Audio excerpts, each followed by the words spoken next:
Veľa ľudí odišlo do zahraničia, hej. Ako si tam dneska tí ľudia dobre žijú? Hej? Pretože ten štát si ich tam váži. To som chcel povedať, že ja neospravedlňujem.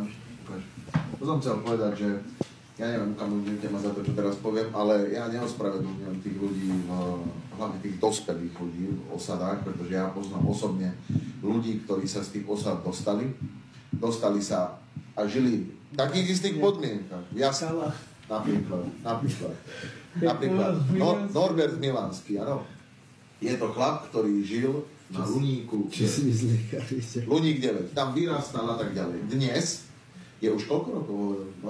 20 rokov žije v Anglicku. Prosím jeho ťa. Jedna dcéra, počkaj, jeho jedna, to je jedno, čo je jeho osobný život, to ma nezaujíma. Ja rozprávam o tej ceste, áno. Z Luníka 9, predral sa, to je jedno ako. Nechcel tam proste žiť, nechcel tam byť, nechcel tam tráviť čas a urobil všetko preto, to je jedno mi, čo spravil. Ale dostal sa odtiaľ preč. A koľko Rómov sa dostalo preč? Veľa, no? veľa.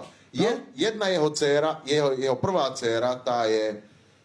Tá vysokú školu navštevuje. Áno, a je niekde spojená s nejakou vládou. Ale on sa aj stará, aby ľudia išli študovať anglickú, jeho sledujem. Presne tak, to je Norbert Milánsky. Norbert Milánsky, osobne ho poznáva. Presne tak, ten, ktorý poslal taký veľký darček Kotlebovi domov. Krémež mu poslal. Poslal mu veľký čierny krémež domov. Vidíš, ale to je správny mienkotvorný Róm. On nám vysvetloval jednu vec minulé na live čete. 10 rokov pomáha týmto Rómom v osadách. 10 rokov, vyše 10 rokov, áno, pomáha týmto ľuďom. Určite robí, vidím ho aj jeho videá, jeho navštevuje tie osady. Ale